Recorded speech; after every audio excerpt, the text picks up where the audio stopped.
Hello, everyone. Today on Arash's World, I have a special guest. I like to think of myself as a Renaissance man, but he is far ahead in many ways in terms of depth as well as breadth of knowledge.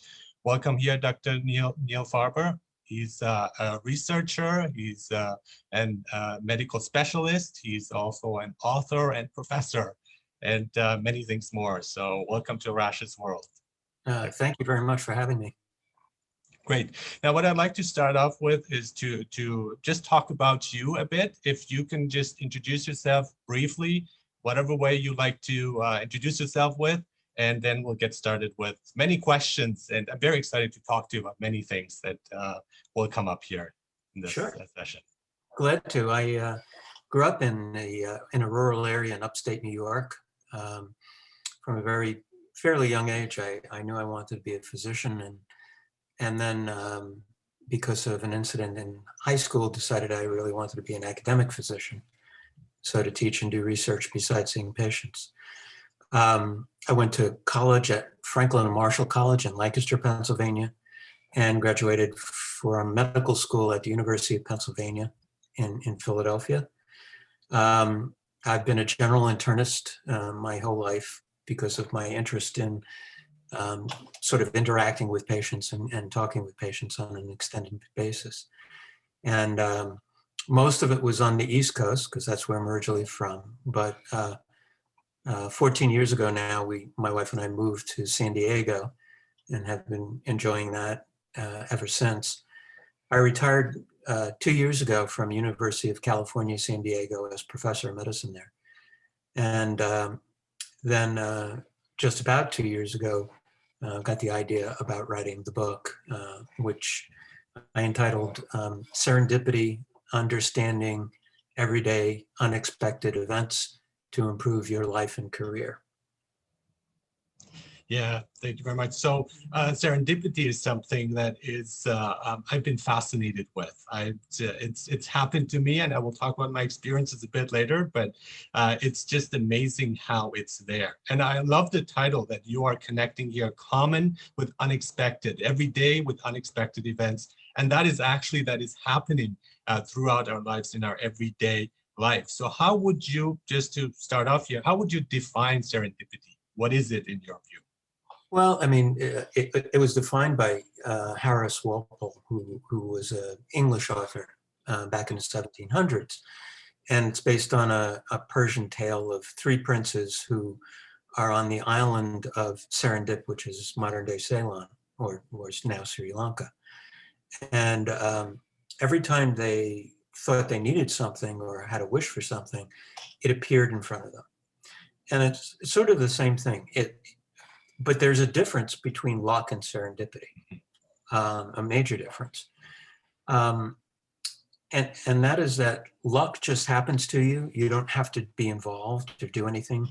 It's the, getting a lottery ticket in the mail for your birthday, rubbing it off, and you've won $10 million. That's luck. Serendipity is something where you have to be involved. You have to recognize the event, realize that it might be something meaningful, and then take advantage of it. Just to point out here two coincidences that has happened. So I am from Iran. I was born in Iran. So when this word came from this Persian fairy tale, and I went to Mexico for a few years, and my name Arash was hard to pronounce, so I would change my name to Horacio, which is like Horace and the person who coined the term. And so just when I saw that, I thought, like, here are some coincidences. I don't know what the value is here in this, but definitely there are things, connections that we see. And I like the idea of connecting the dots, where you see things that maybe might not have been connected are in a subtle way. And that kind of like looking into that, seeing that connection can really give you more knowledge about yourself and which path to take. Yeah, and it also is necessary a lot of times in order to recognize that a serendipitous event is really occurring. Yes, you have to have the mindset that these things are happening all the time. And my belief is, based on my own life and others that I've talked to, is that really we are encountering these things all the time. We just may not be cognizant of it. But you also have, and you have to have, be observant to be able to recognize these events and be curious to explore them. But you're right, you do have to oftentimes be able to make the connections to either your previous knowledge or experiences to say, hey, I know what's happening here. It's exactly the same thing as I read about. This may be really meaningful for me. And scientists have used that. There are these happy accidents when scientists are grappling with a problem and then they're taking a shower or they're taking a walk and suddenly they get the answer in unexpected places where they never expected it. And that's the thing of also like many people who are like going one path and they're stuck saying, I want to be this person, I want to go this path, this is my career, but it's actually not the best choice for them. And so they get frustrated because it doesn't work out the way they want it to work out. But in the end, it's for the better. And I just talked to an author, Mike Shaw, who's a mountain climber. And he wanted to climb this mountain and it didn't work out. And he talks about it in his book. But it turned out because of that, he met another person, a girl who he sponsored and helped her with the education. And it wouldn't have happened if he had climbed that mountain, which he wanted in the first place. So the initial feeling is of frustration, of anger, this is not working out. But in many cases, there's something better coming along if we keep our eyes open. Yeah, that does happen to people. And it's happened to me many times. So how can we train for that? How can we get into the right mindset? What would you suggest? Well, there's the first thing to do is accept the fact that serendipitous events are happening all the time. But once you accept that, then you have to be mindful. You have to be able to look around you and see what's there. One of the things that I've gotten to do in my retirement is to hike many of the national parks in the western part of the United States. And I was hiking in Arches National Park when I happened to be talking to somebody else on the trail, and they said that one of the rangers told her that, in fact, the average person who hikes just for the day, not staying over, but just for the day in Arches, spends all of about 2 hours in the park. And this is a park that has over 2,000 arches in it. It has 18 miles of paved roads and hundreds of miles of trails. And you see very little if you only spend 2 hours. Now, I'm not critical of that person. Maybe they had other things they need to do and all, but you lose a lot, you miss a lot. And so you need to train yourself to be mindful of what's around you, to take the time to be mindful of what's around you. So that's the mindfulness part. Yeah, and mindfulness is something that I've learned more and more about, and especially in these times where we are confined, and there is actually more time that we have thanks to COVID, where I'm working from home, and we live close to a park and close to the water, and we take walks before too, but never have I enjoyed my walks as much as I do now, because although I've done these walks many times before, I didn't really hear the birds sing. I didn't really see the scenery as much as I do now. And it's just that change of perspective where I said, oh my God, what have I missed out on all these years up to this point? But I'm glad that it's come to me.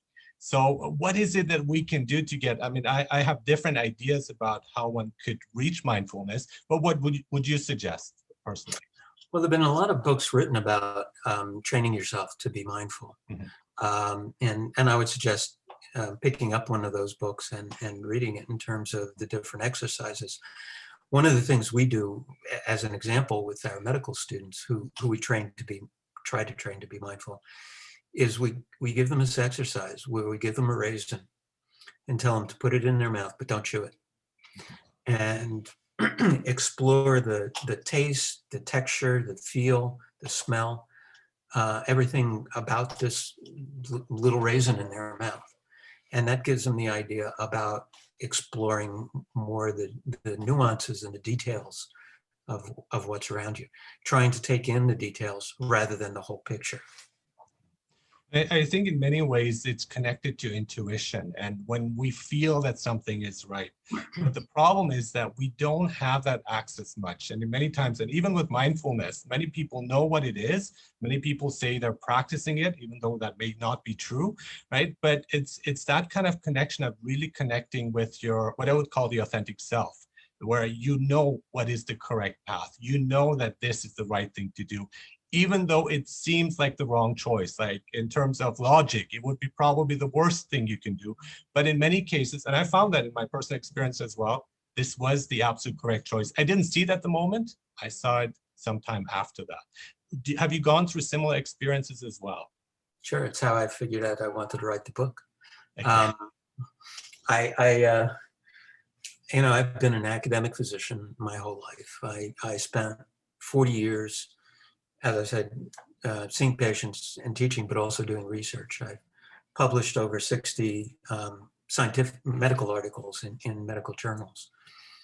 And my colleagues and friends always said to me, you've got to write a book about everything you've done in terms of the research. And I kept saying, first of all, doing that would be boring for me. I could only imagine it would be boring for somebody else, just to rehash all of the research I did, whereas they could just look up the individual articles. And I didn't have it within me to write a 60,000 word book, or at least I didn't think I did. And I kept saying this, but I also kept saying to myself, you're retiring in another month or so. And I knew I was going to be a docent at the San Diego Air and Space Museum, which I still am and love very much, but I knew that wasn't going to fulfill all my time and all the things I wanted to do. So I kept thinking, what else I want to do? Well, I knew I wanted to hike some national parks and stuff, but that's once in a while. And I couldn't figure out the extra piece. And one night I kept thinking about it, but I said, somehow it'll come to me. And one night I went to sleep and woke up at 3 o'clock in the morning. I guess I was having a dream, although I don't remember it. Sat up in bed, looked around and went, oh my, I know what book I have to write. Went in a different room, wrote out the outline, and knew immediately that I had to write this book. Wonderful. My wife has dreams, and I call them prophetic dreams because they are closely connected to what happens later on. And I don't know if you believe in that, but probably you do, because when that dream has led you on your path here. But just to mention, one of the recurring dreams she had was of waves, of a tsunami hitting our building here on the 7th floor in an apartment building. And it was all these waves coming, and we were worried about tsunamis, and we would ask specialists, because we live close to a bay. We said, is it possible? Is this something that could happen? And so it's now a year or two later that we see, well, waves, this is what has been happening with COVID to us. And she had dreams of 3 waves, and that's what we are experiencing currently, especially where we're living. And she also had a dream that she would meet somebody, and she was in Mexico and she worked in a lab. She's a nurse. And she had a dream that she would meet somebody who she would fall in love with and be with. So what happened is she was then transferred to another location, to another lab, to another clinic. And she was upset because she said, well, this is not the place where I will meet this person. And she didn't want to move. She wanted to stay, but they forced her to say, no, you have to move. And a week later, after a move, I met her, because I was a patient and I had food poisoning, so which is bad enough in Mexico, but it led me towards her lab, and that's how we met. However, there was another lab which was on the other side of the street, which I didn't know about. So if I had turned left instead of right, I would have never met her, and my son would not exist. So, and that made me think of all these like links and connections that we have, all these tiny things. So if my great-great-great-great-grandfather had not taken this road instead of that road, I would not exist in this moment. And that just makes us connect us in such a profound way that we don't realize one tiny decision can have such an effect on others. Absolutely. The thing, I mean, that's how my wife and I met, through a series of circumstances that too long to go into here, but was all these things that if they hadn't worked out the exact right way, we never would have met. But you think about more, and those are the personal examples we have.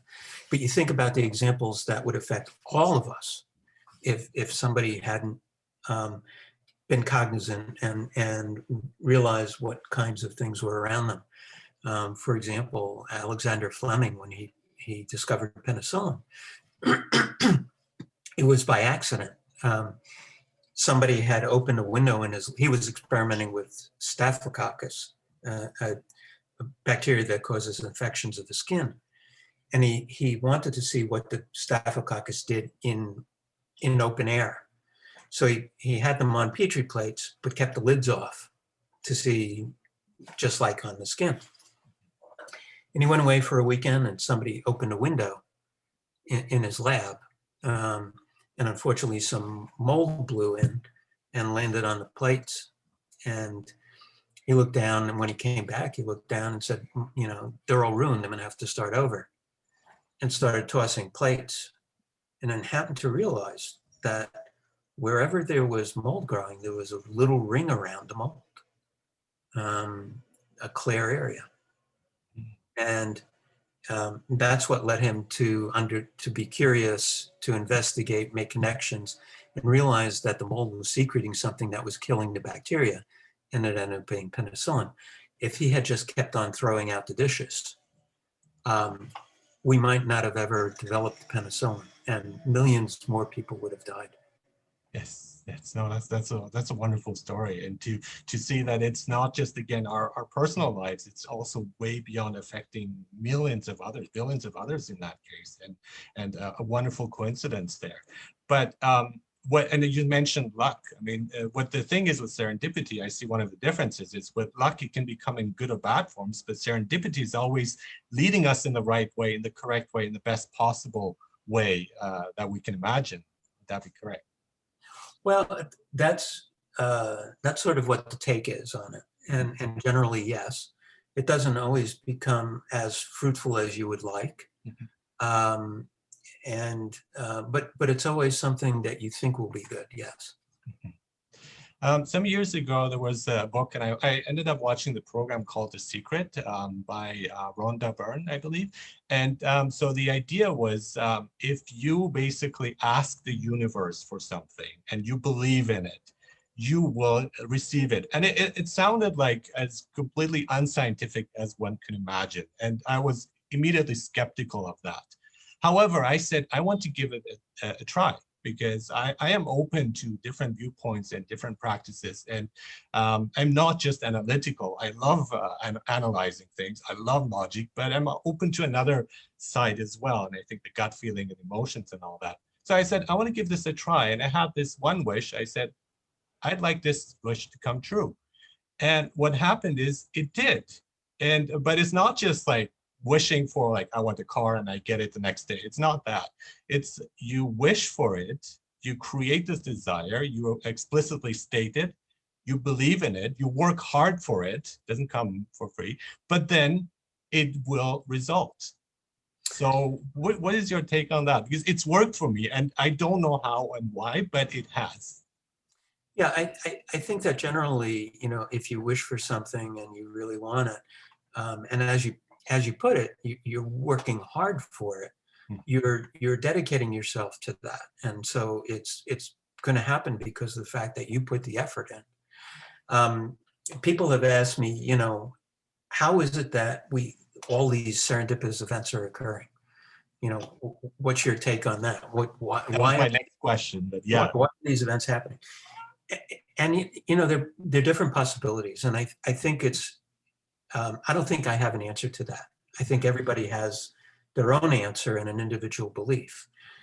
I've talked to some people who say, well, it's just the universe is random.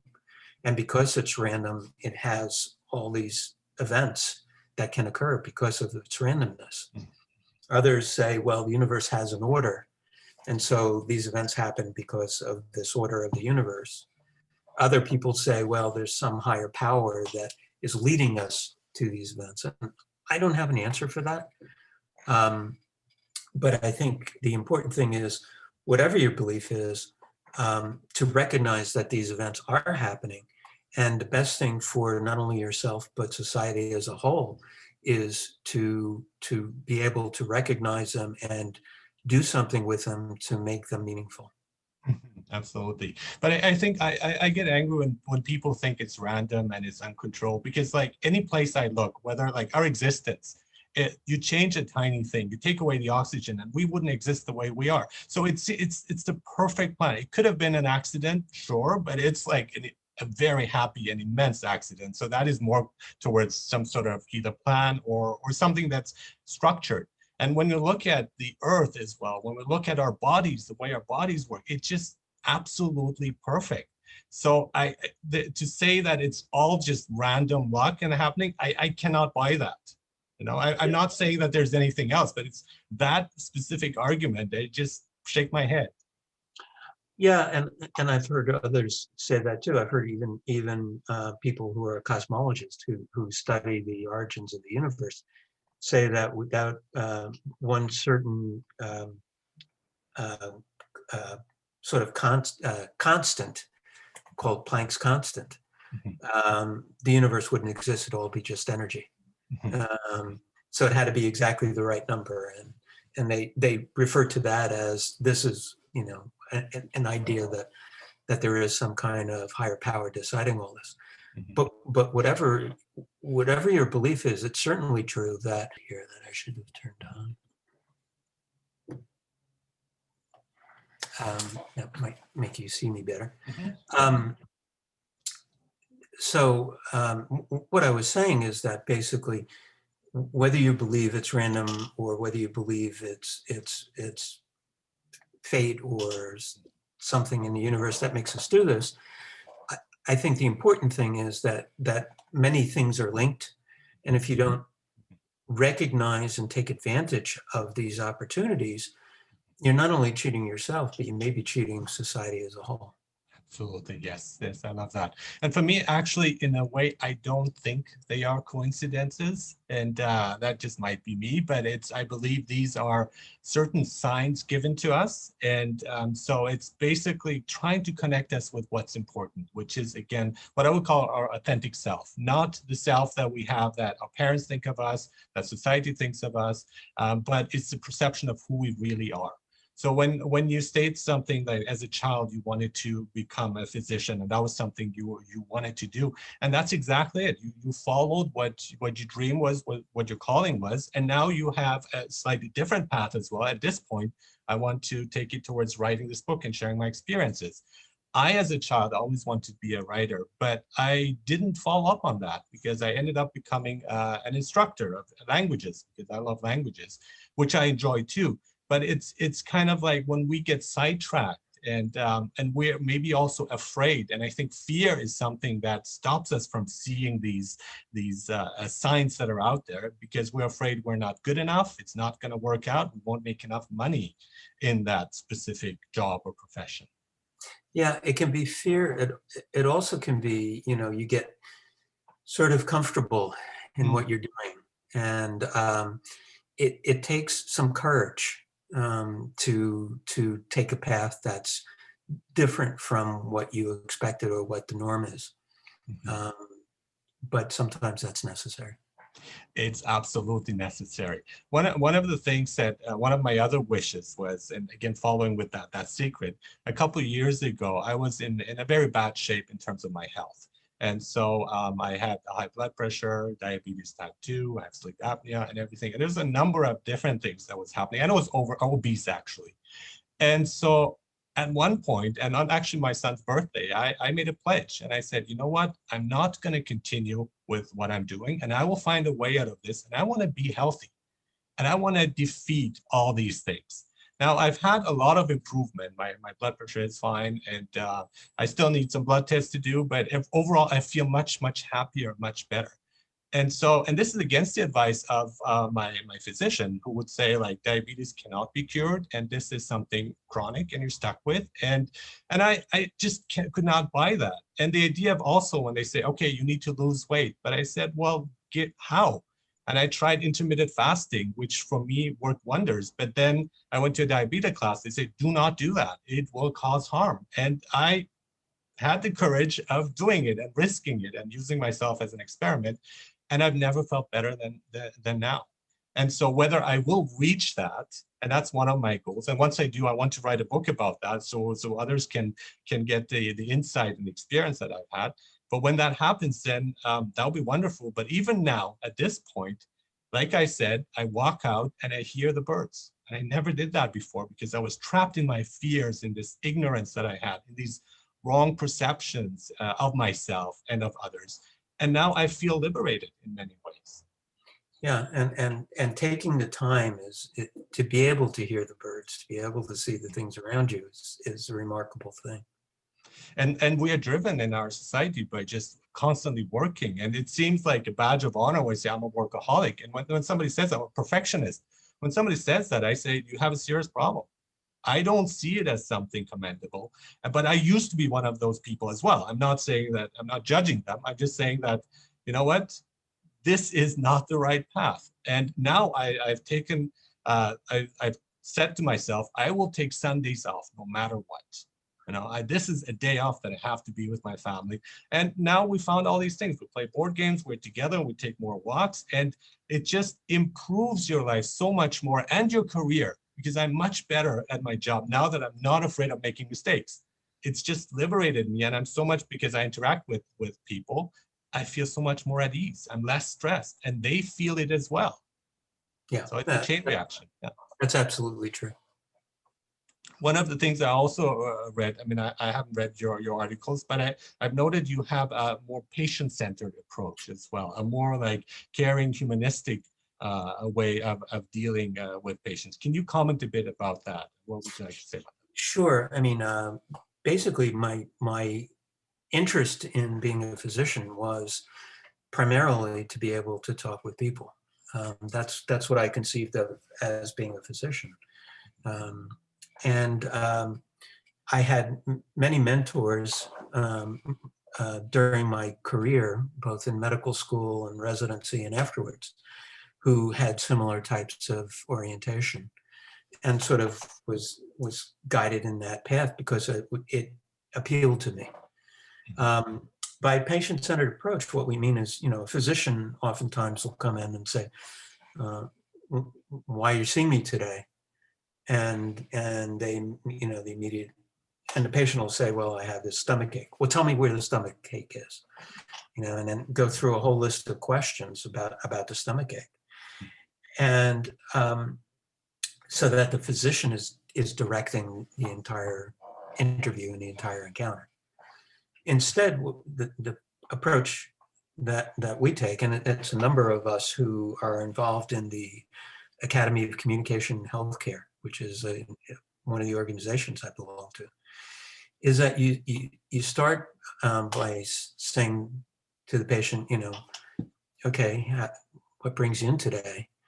And they say a stomach ache. And instead of immediately starting to drill with questions, say, tell me more about that. And let the patient tell their story. And you get much more information that way. That is not the traditional medical approach, right? So the traditional medical approach, currently from my experience, is, okay, you have a stomach ache, here are some pills, and there you go. You know, but what you're doing is exactly what I'm advocating, and I want more people to do in the medical field as well. But it's just the idea of trying to fix a problem that they say, okay, this is the problem, now you fix it. Or your high blood pressure, here are some pills that will control it. It will control it, but it will not cure it. And it's going to be with me for the rest of my life unless I do something with it, unless I find the cause here. Right, and that's the patient-centered approach. That's what we also do, is to encourage the patient to be involved in their care. That's wonderful, because it's just like, and I would interact with you and say, tell me what you want to do to fix this. What is it that you think you want to do and what you think you can do, and I'll help you with it.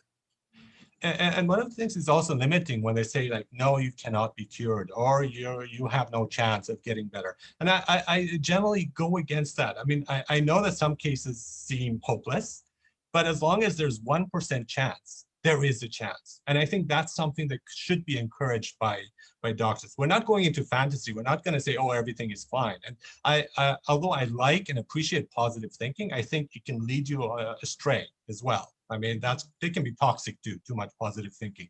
But at the same time, we want to give room. We want to give them space and say, okay, there is a very slight possibility. Let's give you some hope and let's explore that option. It might work, probably won't, but it might. And that might would help us a lot by going that path instead of being discouraged. I agree. Yeah, wonderful. And that's again something that I think we need. And even like certain words, when we say something, let's say to a friend, and it's like, okay, I'm planning to get better by taking this path or trying this out and so on. And a lot of people are immediately cut you off, or they say, oh, that won't work and so on.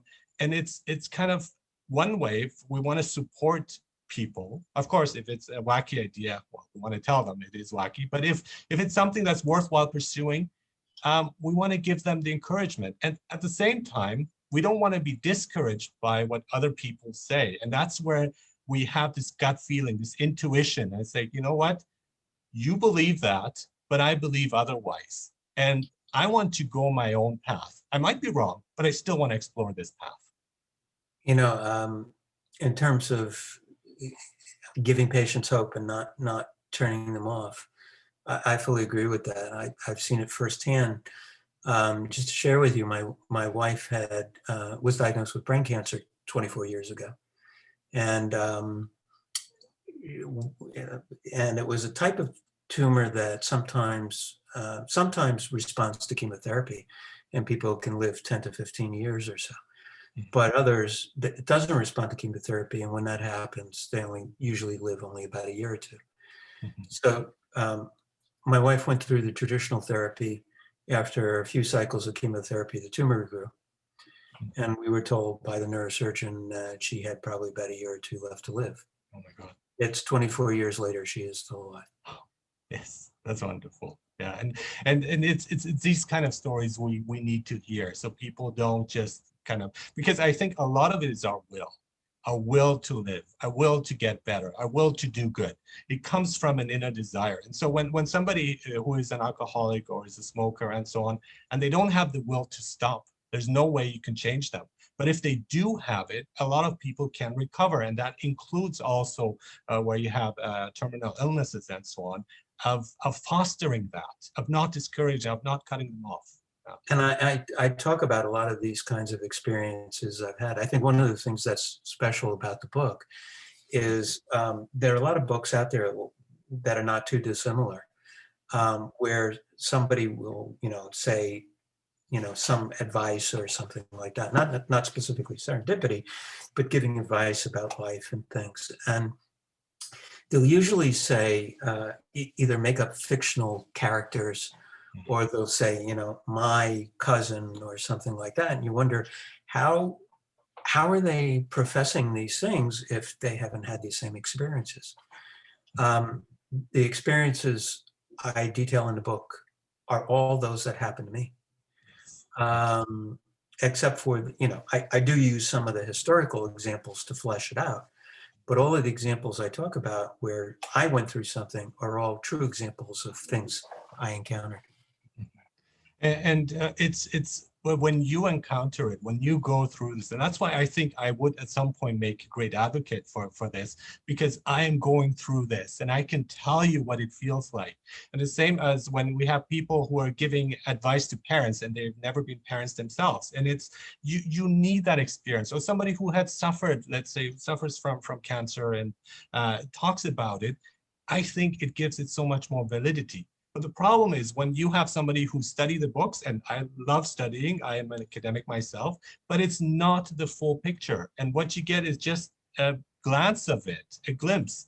But when you have the experience, or you can combine the two, like in your case, that gives us the full picture. And in a lot of cases, it's just theory and not so much the actual experience of experiencing pain and suffering and trauma. Yeah, I agree. Would you agree? And something that I've learned now recently too, and that has come into perspective, is that suffering seems like a horrible thing to us initially, but it is such a lesson if we can use it and learn from it. And my deepest experiences have come after suffering. When I thought it was the worst thing, I don't want anybody to go through that, but it has also been the best things that have happened to me. And not saying that everyone needs to suffer, but it's just our reaction to it needs to change, and to be able to see those signs that are hidden in there, the message that's coming through. It's very difficult though, because Yeah. when you're going through it, it feels oftentimes like never ending, Mhm. and it's a very difficult thing to see the positives Mhm. in your own suffering. But oftentimes you're right. You do sometimes learn very valuable life's lessons. Mhm. And just kind of give it time, give it perspective. And so when we have horrible cases now that have gone up of suicide rates, and people just giving up, and I think it's really important to see that whatever is happening, however bleak the moment may be, there is a way of things getting better, and it will get better. What I compare this to is like I see our true authentic self as the sun, and it's always there. But however, there are these clouds that overwhelm it. But give it time and work towards it, and these clouds will dissipate, and you can shine again. And I think a lot of people don't have that hope, don't feel that message, don't feel that connection. And what can we do to really encourage that more for people, instead of just sending them to have therapy, which may or may not work. But I think the goal of all of this is to connect to that self. So I mean, it's difficult because I think I talk a little bit about this in the book also. There are people who have this persistent sort of negative attitude about things. Mhm, mhm, Um, I always wanted to do this study. I haven't done it, but I always wanted to do this study where I show somebody a picture, mhm, and there's somebody standing in a doorway, and it's pouring rain, but off in the distance, but the cloud is just here. So off in the distance, there's sun and a big rainbow. And you ask some people, what do you see in the picture? What's the first thing you see in the picture? And some people will look at it and say, wow, what a beautiful rainbow. mhm, You mhm, ask others, what do you see? What's the first thing you see in the picture? And they'll say it's raining. And it's more than the glass half full or half empty. yeah, It's sort of the entire philosophy of your approach to life. yeah. Are you somebody who constantly looks at things and goes, why me? Why am I suffering? Why is life so miserable? Or are you somebody who says, okay, I'm having a bad time now, but I'm expecting things to get better? When I think of that, I mean, the way I imagine it, it's like if he's at the door frame, it's like just like walk through, go to the other side, walk through it, and that's what I would interpret, and that's how I see things. It's like it's terrible, it's awful, but don't get stuck in it. Move on, move away from it. But teaching people to do that can be difficult It sometimes. is. It is absolutely difficult, and it's in the end they have to take the path. You can basically, like in Buddhism, they say they can show you the map, but you have to do the traveling. And I think that's something we need to do. Or again, both of us are doing in this case. You with your book, and I with my blog, which started 12 years ago, just as an idea. I said, I'm sending these stories to publishers, and they're not. Some of them publish it, some of them don't. But why don't I publish it on my own blog? And it's just like led to so many other things, and has grown, and I hope continues to grow. And it's that kind of seed that we put in, given patience, given hard work. I mean, you have to work hard, nothing comes for free, and it grows into something fruitful and beautiful.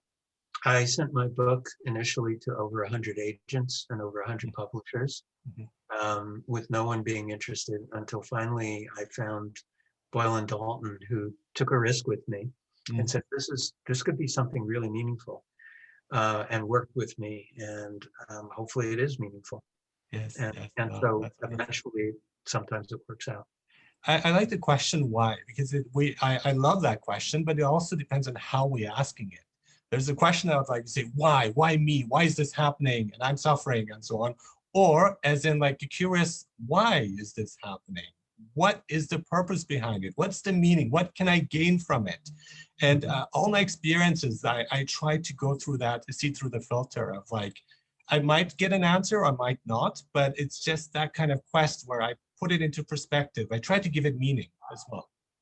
Yeah, Ian Leslie wrote this book about curiosity, and in it he talks about the main thing, where someone has the appropriate curiosity is they're asking the question either why or how. Why, why is this so, or how did this happen? And it does take some curiosity to see that. It's challenging to be curious in a situation where you're going through a negative experience. But if you can maintain some curiosity, it's helpful. And seeing some sort of meaning. And the thing with philosophy too, it's great because it says really an existential philosophy where it's the meaning is the meaning you see in it as well. I mean, we have our own lens, our own perspective, and it makes sense to us. And just seeing that and realizing this is how I see it, this has meaning to me, whatever that may be. Not of saying, are you right or wrong, but it's like, what is really driving you? What is working for you? What resonates with you? I love that perspective because it's not a top-down approach of many religions that tell you this is what you should do, or the doctor, as I mentioned earlier, or even like many people just say, no, you are wrong, parents.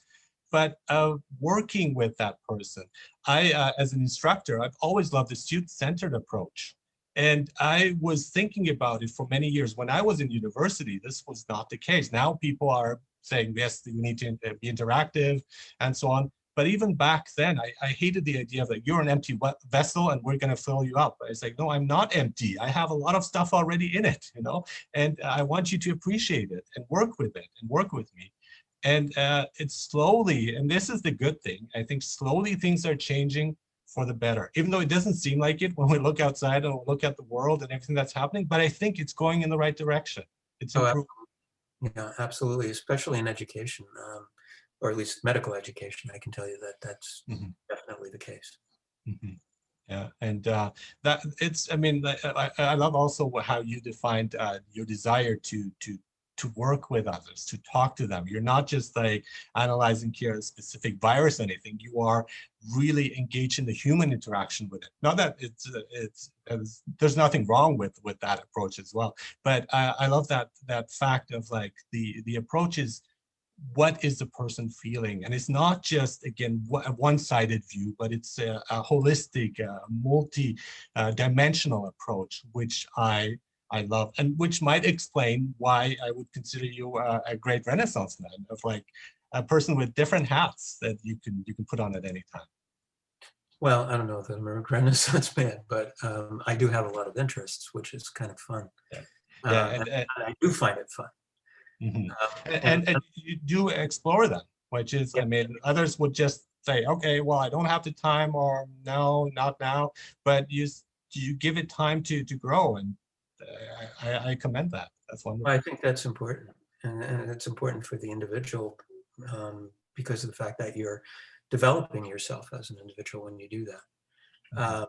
And I talk a lot in the book about that kind of thing, where you need to be aware, you need to develop yourself, you need to be curious, including what we call empathic curiosity, that is knowing about people. Yeah. I like that concept. And also being playful. I mean, I think we lose that playfulness. We take, many people take themselves too seriously, or their jobs too seriously. I mean, of course, when you're doing surgery, you cannot play around, right? But it's that kind of attitude and openness and that kind of childish curiosity and playfulness that we lose. And I think we really need to reconnect with that. And it's okay to have fun. It's okay to make jokes and be playful and have a sense of humor. As long as you're not making, well, for me as a physician, as long as I'm not making a joke about the patient, absolutely. Yeah. And I had wonderful times with my patients in terms of laughing with them, and Mhm. finding out who they were. And I talk about some of those experiences in the book as well. And yeah, oh, you do, yeah, and a healthy sense of humor. And the thing is, many cultures frown upon those things. It's like if you have a sense of humor, it means you're not taking it seriously. You can't smile when you're taking a picture for your driver's license or passport. And I think that's, to me, and apologize if people are offended by this, but I find that ridiculous. I mean, it doesn't mean that the two are not connected. It's like, and that's why when you see Buddhist monks, they always smile. They're always laughing. And it's like, yes, in the pain and suffering they have, but there's also this side of, I think life is more than just taking everything seriously. It's about also having fun, of experiencing it, of experiencing everything, the good and the bad, but also with a hopeful and playful attitude. Absolutely. Yeah. Wonderful. I wish you the very best luck with your book. I'm very glad that you agreed to this interview to come and talk to you and to talk to me and about your experiences as well as this book. And I hope you the very best serendipitous luck here as well, and serendipity to become to not only become very successful but also to help others. And thank you for all the things that you are doing. Thank you. Yeah, thank you so much.